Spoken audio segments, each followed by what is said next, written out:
we've it's been a little bit of a roller coaster with our guys. I like our group. We're playing really, really hard. We're learning how to win. We've been in a lot of close games this season, and I like what our guys are doing, and we're just trying to get a little bit better every single day. Along those lines, how have you seen your team grow the most from the start of the season until now? Well, I think, defensively is where we hang our hat. And, we've had some really good games defensively. We've been able to turn teams over, create a lot of steals that lead to easy baskets for us. And we want to be able to do that in conference as well. We feel like we have to, create some easy baskets with our defense in order to be successful. And our guys are working really hard on the defensive end of the floor.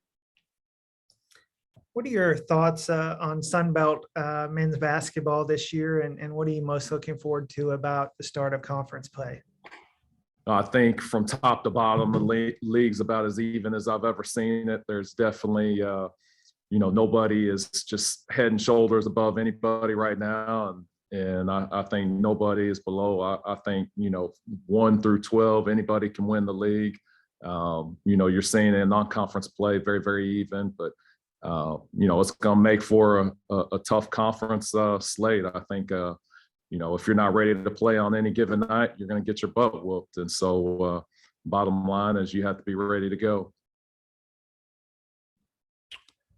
Coach, you've got a freshman, Duke Dean, who's leading or right there with your leading scorers on your team. Was he somebody that you foresaw having such an immediate impact, or is that something that's been a pleasant surprise for you this season?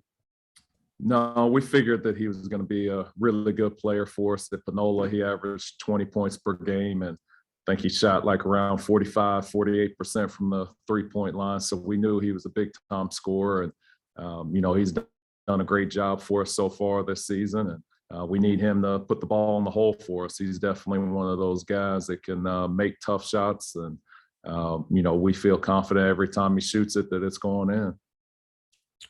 And then on the opposite side of that, Coach, with the COVID years and everything else, it's a really veteran league in the SunBelt, and you returned, I believe, all 5 of your starters from last year as well. How do you think that impacts everybody going into conference play? Well, I think that's why all of college basketball is probably as good as it's ever been, is because everybody's a year older. We have 15 scholarship guys because of the super seniors on our roster. That's a little bit of a challenge for us because we're trying to figure out, which guys need to be in the rotation. And, we signed every single one of the guys on our roster for a reason, and trying to give each and every one of them an opportunity to show what they're capable of doing. But, I think as conference comes along, we'll be able to narrow the rotation down a little bit. And hopefully we'll get it down to 10, 11 guys that we feel really confident in. Reminder, if you have a question for Coach Cross, to please put that in the chat and we'll read it to him.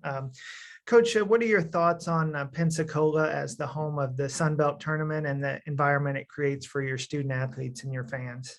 We love it. Pensacola is right down the road. It's a great, great city. I used to drive my family from the Dallas-Fort Worth area to the Pensacola Destin area for vacation every year. I mean, it's a beautiful spot. I know the fans love it. It was a great atmosphere for the games. So we're excited for year 2.